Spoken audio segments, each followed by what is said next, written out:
So hi everyone, this is the April online supporter update. We will be hearing from Michael, our data specialist on data collection at the Poverello Center.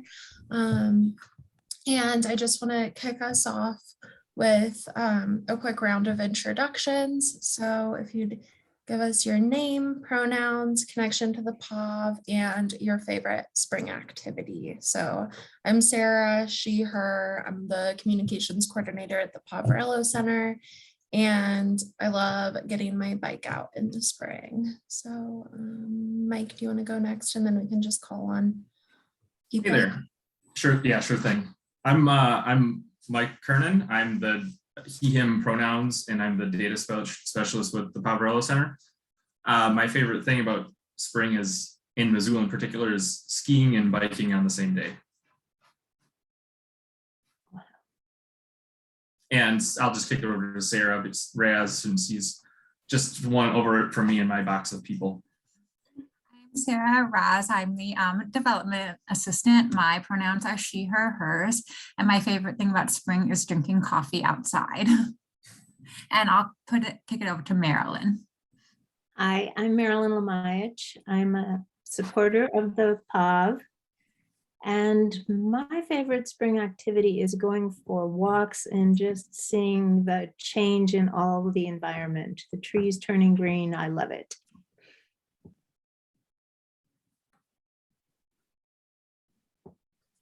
Awesome, thanks. I see Erin next. Hello, I'm Erin Payne. I use she, her pronouns, and I am the intake and assessment specialist for the Poverello Center. I'd say so far, I've just enjoyed going out on walks along the river this spring, just getting outside and feeling the sunshine. My name is Claire Bopp. I'm the shelter manager at the Poverello Center. My pronouns are she, her, hers. And I love when the lilacs bloom. And Carrie, have you introduced yourself yet? Hi everyone, I'm Carrie Capney, she, her, hers, and I'm the program officer with the Headwaters Foundation. And one of my favorite things is it's finally warm enough to sit outside with my chickens and just chill with them in the backyard. Good. Yeah. Hi, my name is Jim Cook, and if is it okay, I'll take my mask off. Yeah, Because I think Jim, that's okay. Because I'm within 6 feet of all of you, you see. But if my breath smells bad, let me know and I'll put it back on. And you guys mentioned everything about trees today, hugging trees. Well, I'm a tree hugger. I run a business called Able Tree Service. So I'm a tree doctor. So you have a sick tree on your yard, I'm the only doctor that makes house calls. I don't make night emergency calls. So give your tree 2 aspirins, but don't call me until morning. And so if you have a sick tree, remember Able Tree Service. And I have no direct connection with with Poverello, except that I've provided transportation for quite a few people to get there and back, homeless guys and whatnot. And I've been aware of you since you started way up there by the railroad tracks years ago. Okay, so I'm just here to listen to what's going on. Thanks so much, Jim and Marilyn and Carrie, for joining us today. We really appreciate it. So with that, I'm going to share my screen for Mike's PowerPoint, and then I'll hand it over to you, Mike. So 1 second.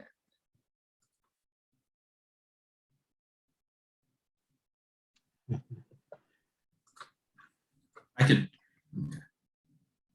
Okay, does that look good? Can we... Yep. Sweet, alrighty. I'm muted. So, alrighty. So just to start it off, I would like to encourage everyone to interrupt me and ask questions while I'm talking. If anything comes to your mind. I'm just going to, I feel like I always end up just drawing on a little bit. And so if you interrupt me and ask questions, I bet that'll help me remember things that I'd like to talk about. And I think it'll make our conversation a little bit richer. And so I encourage that. And the way I've kind of got set up, what I'm going to go through is I'm going to start off showing you 3 different graphs that give a nice, kind of an overview, a macro picture of the Poverello, and, one kind of our history, and some of the other with some of the demographics of the clients that we're currently working with. And then I'm gonna mention 3 areas for improvement that we've identified over the last year.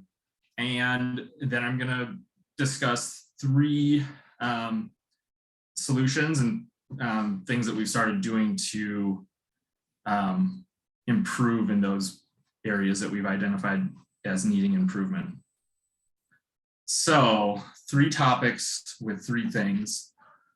So for fans of symmetry, this will be really great. So this first graph is this is the one data point that we have the furthest back date on. And this goes all the way back to the beginning of almost to the beginning of the POV in 1982. So this is the total nights of shelter we provided. So there are a couple, I suppose, I can't point to things, but there are a couple interesting things on this graph.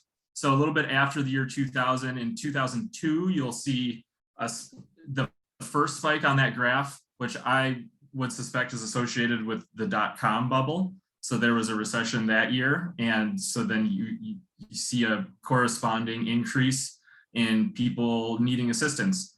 Then the graph dips down for a little bit. We see another spike starting to come up in 2008, 2009. That was the subprime mortgage bubble. So another recession. And then after that one, we don't see the same decrease. And people largely feel that a lot of the recovery from that recession ended up going towards people who already had a lot of money. After that recession, you'd hear a lot about stocks doing great, but you never heard about wages going up. And so I think a lot of the people that we work with, that recession never ended for them. And then in 2015, there's those 5 bars that are particularly high, and that was when the Poverello Center opened its current facility on Broadway Street, which essentially doubled our capacity.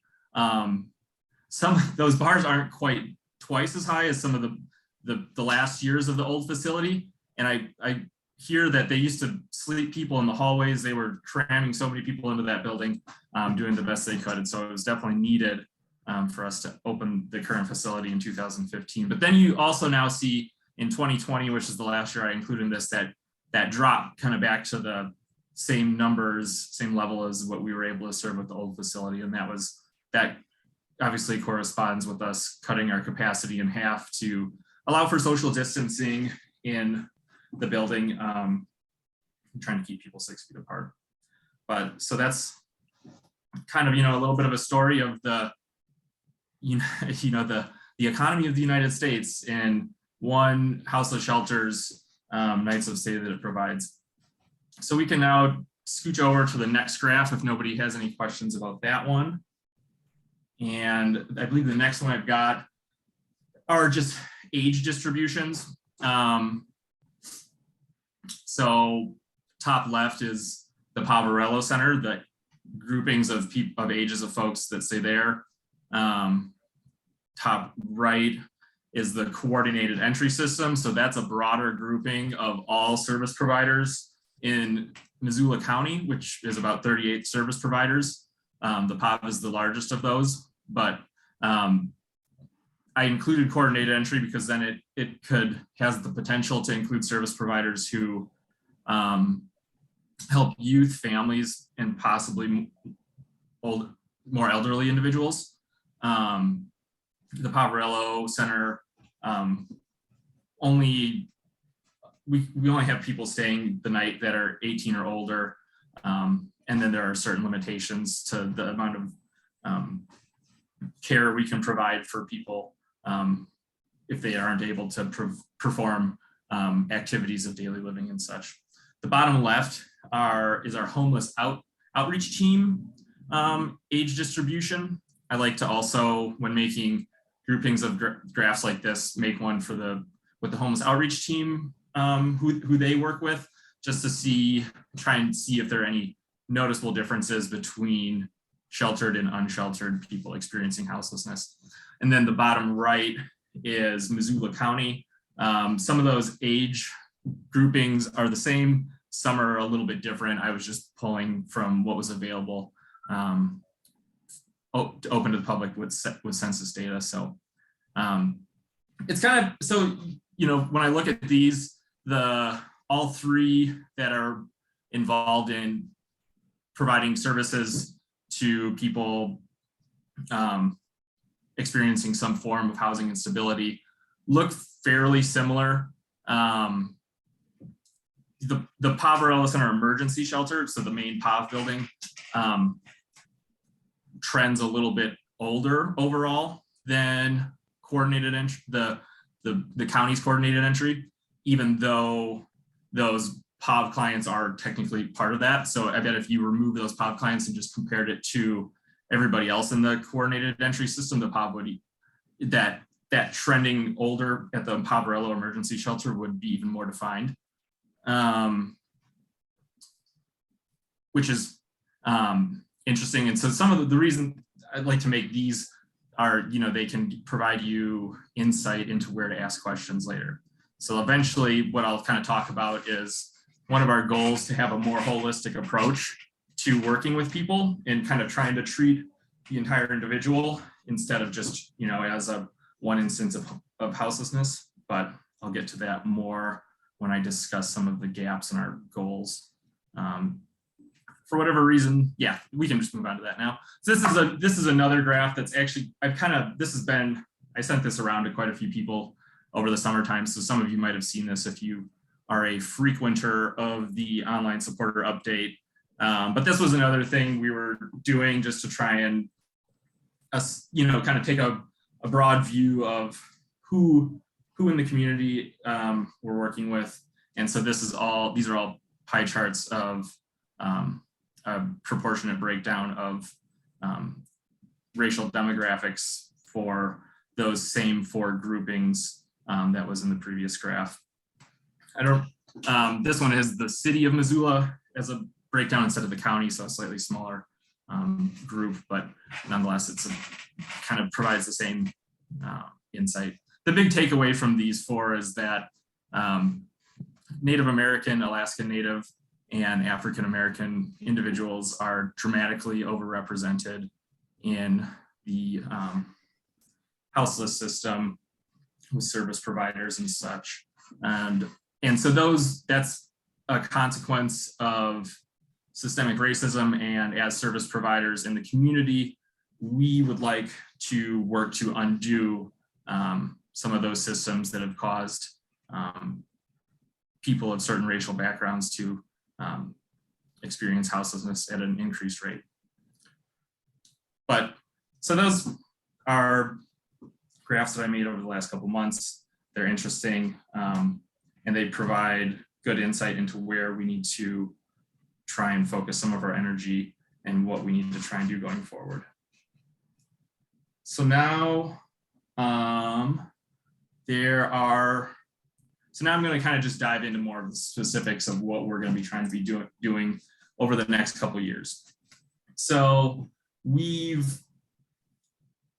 held a lot of meetings at the POV, and we've kind of tried to just get assess the current status of our data needs and our data capabilities. And the three big areas that we're going to try and focus on this coming year involve staff capacity. So there's often, you just often need more people. And you can kind of you always kind of end up in a situation where you never have enough people, especially as far as data is concerned. The staff that we do have often don't have enough time to collect data in the way that maybe I would like, or record it in a way that gets it into our databases in a timely fashion so that it can be used in case conferencing and whatnot. And we also have a high rate of staff turnover. It can be a very stressful job for our direct care staff. So it's hard to, sometimes when somebody's been trained and they understand the systems well, you can often end up in a situation where then they've left and we have to train somebody new, and it's an ongoing struggle to keep people up to understanding all of our different systems. So then the second thing that we noticed as a problem is that we have far too many databases. We've got one database for our volunteer all of our data related to our volunteer programs. We have a second one for all of our data related to our donor programs. And we have a third database related to all the people that stay with us.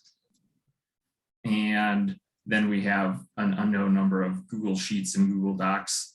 And so it's a kind of a big mess. And so that because it's not all in one place, often we're not able to use it to answer questions and make data-driven decisions and actually harness that data in a way that's meaningful and helpful. So I'll probably, when I get into a new database that we're getting, I'll maybe just kind of discuss why some of our current databases don't meet our needs and why we're hopefully getting a new database that will start to solve some of those problems. So then there's just also our gap. This kind of relates to the database issue, but there are some gaps and to the staff capacity issue. But areas where we would like to have better data. We would eventually like to better track breakfast and sack lunches.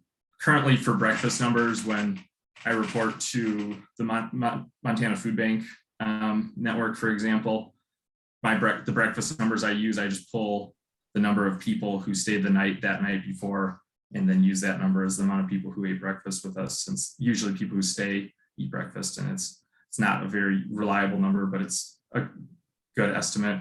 Sack lunches, we don't currently track at all how many sack lunches we hand out. We hand out a lot of sack lunches, particularly during the pandemic. We've had a lot more people just coming to a window by the front desk and being given sack lunches. We've had other times where the kitchen is down or something has happened and we need to hand out sack lunches. I think we're providing a really big service with sack lunches, and that's great. And a lot of our funders are interested in how much food we're giving to people. So it would be nice to have a better idea of how many sack lunches we're handing out. But it's a staff capacity issue and kind of the adaptability of our current database that tracks client information kind of exacerbates that staff capacity issue by being pretty rigid and not making it easy for us to add in changes like that. So then the last two for the holes in our data are we would like to better track referrals. When we refer people to other service providers in Missoula, like I mentioned, we're part of the Missoula Coordinated Entry System, along with 37 other service providers. And some of those service providers most of them are not shelters. So, a lot of them will provide case management, which the Poverello does not currently provide. So just even if we were able to better track linking people up with case management, and that would be helpful in better understanding which case managers, which companies or service providers are effective with what types of individuals. And that would help us in directing people to the people that are going to help them the best. That kind of ties in also to tracking outcomes.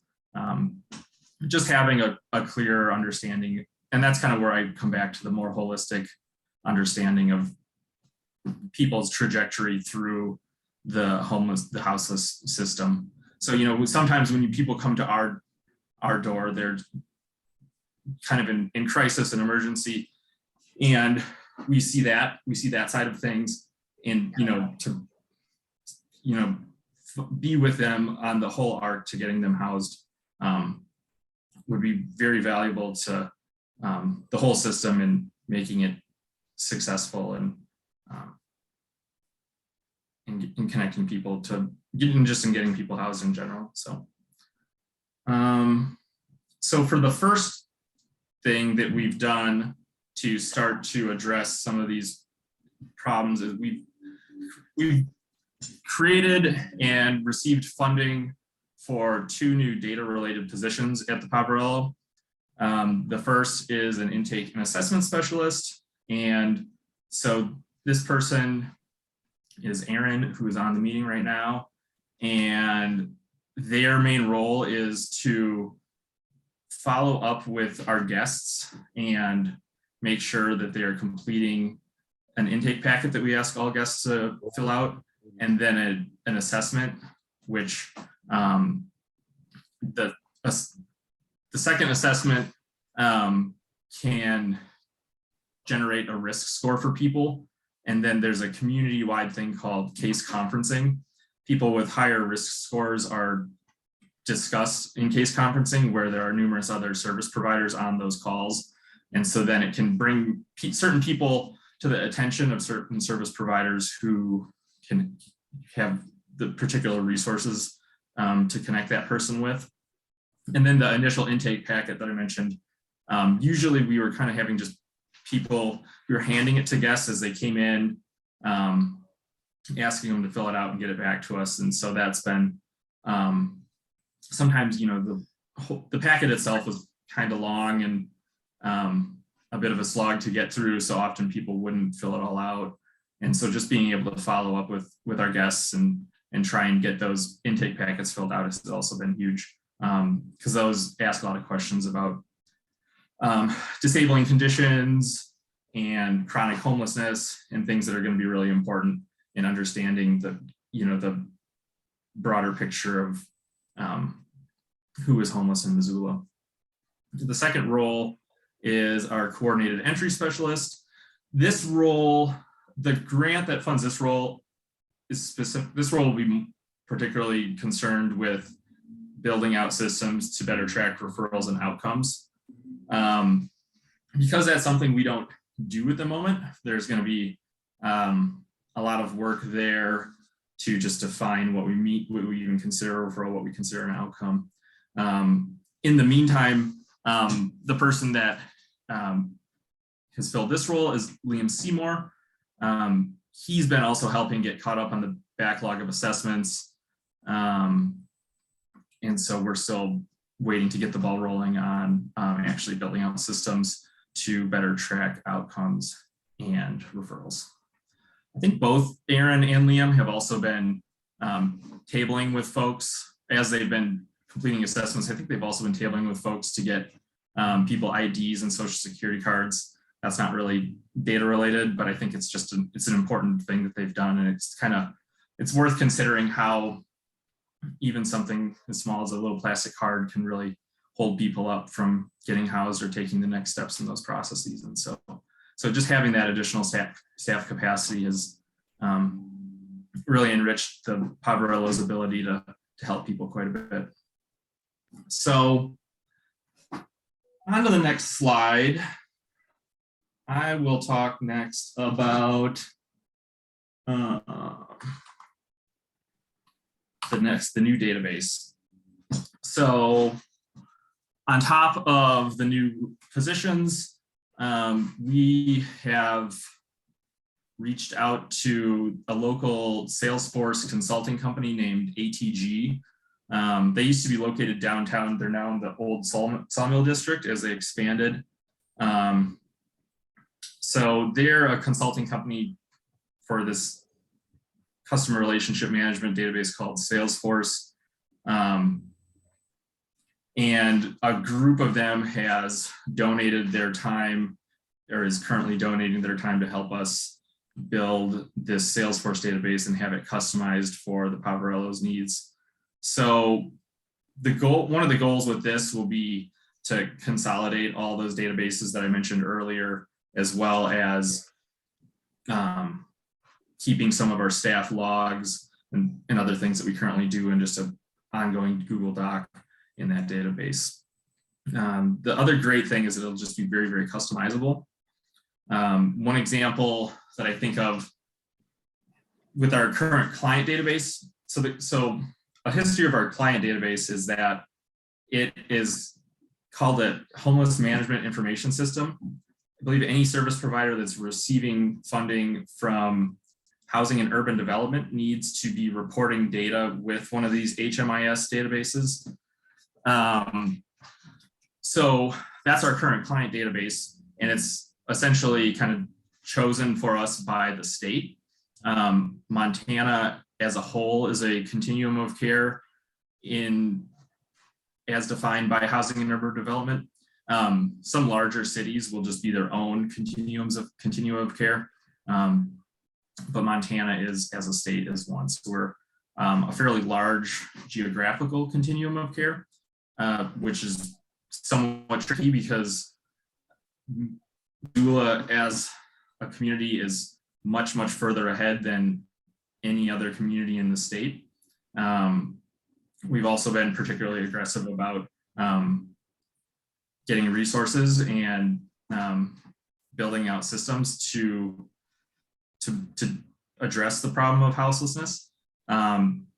So Missoula as a community has actually been pretty fantastic. I was just on a meeting before this with many other people from around the state, and they frequently mention how jealous in a good way they are of Missoula and all we're able to do and all the great things we actually have in the pipeline. I'll probably end with that, which is talking about how much hope I've got for the future and Missoula's ability to address some of these issues.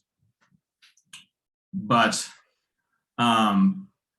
so within that homeless management information system that's not decided on by us, we'll still continue to try and use it, but it's very rigid. And one problem that a couple times I've tried to reach out to the company that helps us with that database, and even trying to get something like a person's contact information in an area that is easy to find when you search for that individual has been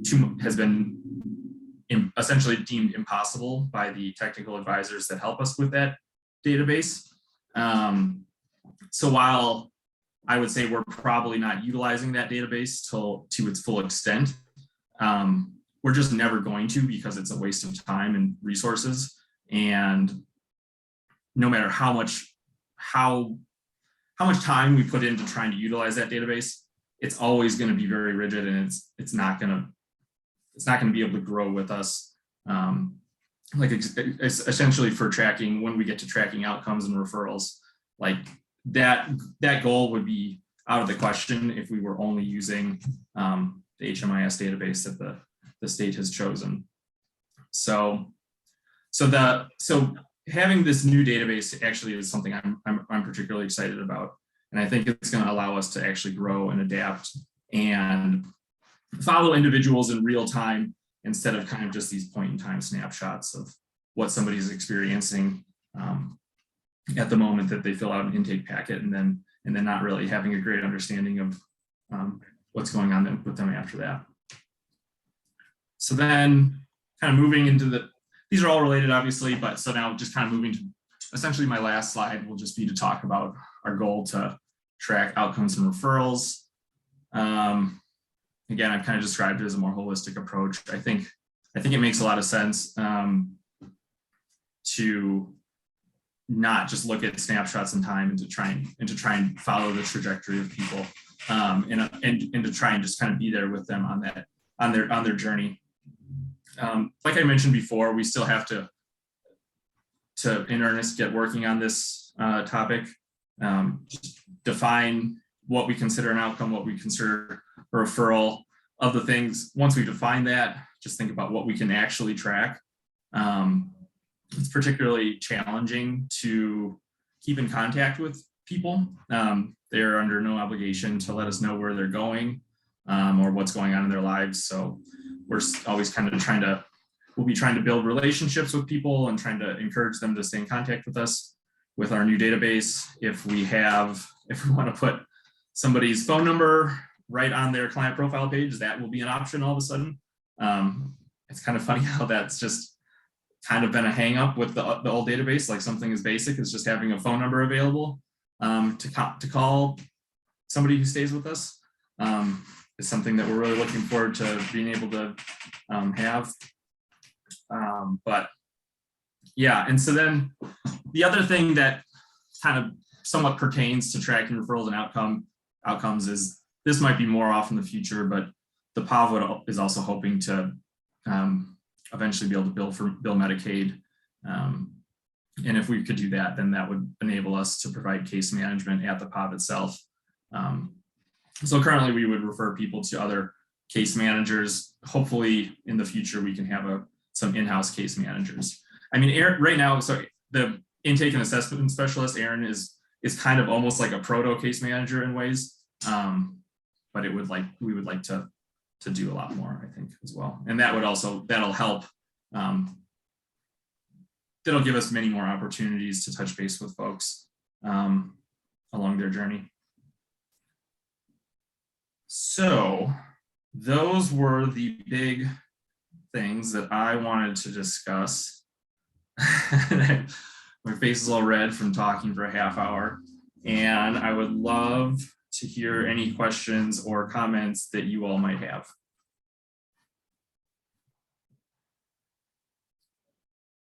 And I'm also super open to communicating via email if anybody wants to reach out to me that way also.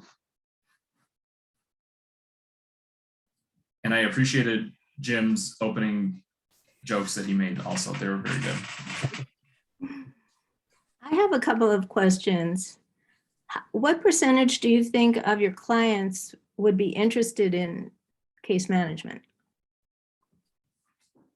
That, Claire or Aaron, do you guys have an answer to that actually? Or do you have a gut reaction to that by chance?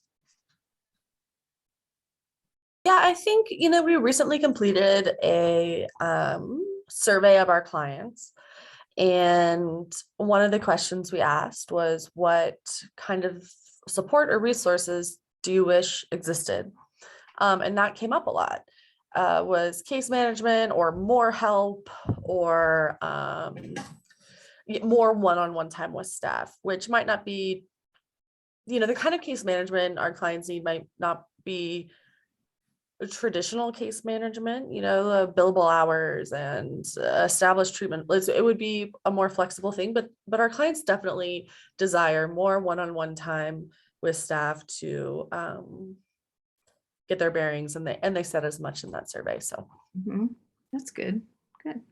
Yeah, I mean, just to add to that, I think most of our clients are looking for some kind of guidance for what resources are available and what they can do to better their situation. And without someone with a lot of knowledge about the resources to walk beside them and guide them on that, they really just are overwhelmed and are unsure of what to do.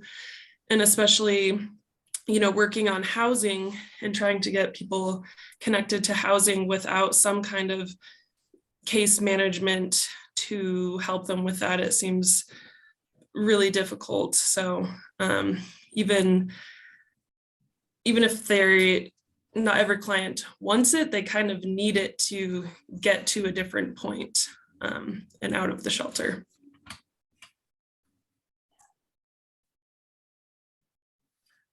Yeah, it's a great thing. Case management can almost, even what Aaron and Liam are kind of doing, and then into case management can kind of act as a triage of sorts, where it kind of gets people to the areas where they can be helped the best. Another question I have is, when you were talking about the assessment and you were talking about looking for risks, what kind of risks were you looking for? Like addiction, mental health, those kinds of risks? Yeah, that assessment has I think there are just certain questions on it where if somebody answers yes to a question, they get a point is added to their tally. And I believe it is, it's things like certain disabling conditions in a household with others with disabling conditions, addictions. I would also add to that system engagement can be, sorry, it's work. System engagement is also a risk factor that we have identified. So how often are they interacting with the police? How often are they going to the hospital? How often are we calling 911? Those types of interactions we identify as a risk or that their needs aren't being met in some way. Is one of the risks if they're on probation or parole? No, not necessarily. Being on probation and parole would not be a risk, but if they had a lot of interaction with law enforcement related to their probation, that might garner you a higher score. Or like if they were a violent offender or a sex offender? Those are certainly barriers to housing in our community, but I don't think they're accounted for in the map, the matching to appropriate placement. Erin would know. No, we don't ask those questions. Yeah, it's a lot looking for vulnerability factors of experiences that they've had recently that are making them more vulnerable. There's questions kind of getting at like traumatic experiences, things like that, because we want to try and get our most vulnerable people housed as soon as possible and out of the shelter system. And how successful are you being at that? I mean, just with people in general these days, housing is so difficult in Missoula. Yeah, I mean, I think the biggest problem we're running into right now is even if we have resources to offer the clients, such as vouchers, like guaranteed money to get them into a housing, that the vacancy rate is so low right now that there's just not a whole lot of places open to accept the clients. And when property managers or landlords can be especially picky, they're choosing other people that aren't in this situation. Right. I would also add just to that coordinated entry has been in the past, before coordinated entry, the resources available were best accessed by folks who had a cell phone, who checked their email, who were able to run down a list of referrals and go there in person and talk and plead their case. And what we found is those aren't necessarily the people who are most vulnerable and who would benefit, or, the voucher is intended for someone with disabilities or in chronic homelessness, but those aren't the people who are going to be able to fill out all the paperwork related to proving those types of conditions or situations. And so coordinated entry and the assessment has done a good job of matching appropriate clients to the appropriate resource, but it doesn't change the resources that are available. And so in that way, it's still a slog and a big struggle. And so it's hard to measure success in that way, but permanent supportive housing vouchers, the vouchers for people who are chronically homeless and who have disabilities, are being matched to the appropriate population, and they are having some success being housed. And as a lot of the new apartments come online in the next year or two, the Trinity and Bellagio, for example, is among many others, we'll start to have hundreds of new units of affordable housing available. And when those become available, we will absolutely be getting as many people housed as possible. Yeah, that's good. And that is why I'm pretty hopeful. I think Missoula, it's hard because a lot of those things take time. And as I was on that call with everybody else in the state, I just couldn't help but think of how lucky we are here to have a lot of really great things in the pipeline. The POV itself with, the new database, and we've got this for the city, this consulting company coming in that'll has a track record of getting certain populations experiencing houselessness down to functional zero in other parts of the country. Those two things in coordination with more housing becoming available for our at-risk populations, I think it really bodes well for our ability to meet this issue head on and actually make meaningful changes for the better of our whole community. That's great. Those are really good questions. I actually have one more question. I think this question is for Erin. So if you have a backlog of people who need to do the assessment, would you consider a volunteer helping you do that? I used to be director of treatment at the pre-release center. So I'm used to doing those kinds of things. So it's just curious. Well, I don't think that's up to me, but there is like a training that the city offers to, become trained as a skilled assessor to then have access to the database and know how to complete the assessments. So I would think that as long as someone went through that training, that they technically would be able to do that, but I don't know what other things might be involved in whether or not that would be appropriate. But yeah, I mean, just previously we didn't have the staff capacity to sit down and work on that while also trying to help clients with every other need. So it's definitely having these positions created has been huge, and we really have been able to get through a lot. And ideally we'll get to a point where as soon as a new client comes in, we just get that done right away. And there aren't these people who have been in the system for a longer period of time that are still needing that assessment done. But I think if someone was trained to do it, that potentially we could have volunteers help with that process. I don't know if Claire has any thoughts on that.